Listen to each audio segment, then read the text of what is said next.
as i-grace and restoration uphakathi kwethu, uzothola abanye bayakhula emazini uKristu, bayakhula nasemseni yindaba. It because ukhona. Ngingakhuluma nje kanje uma engekho yena ngafana nokuthi nje ngikhuluma into engekho.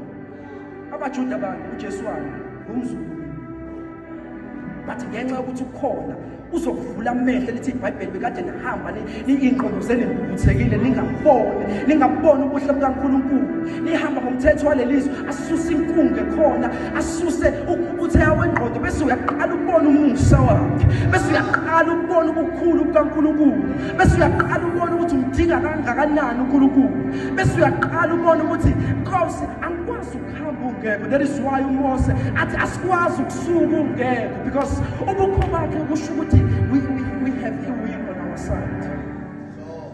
Amen. It dwells. Ngosuku lePentecost wehla amahlanga.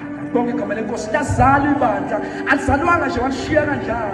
Uthe ngizomcelela ngoba umunye umduduzo ofana njengabo uzohlala nani, anifundise, anisola anyala. Uhleli permanent. Oh, ufikile wahlala njengoba ngisho ukuthi ufana nomuntu ofike wathatha yonke into yahamba ngendlela yakhe. He occupies the space. Base sefikile konke kuyahamba.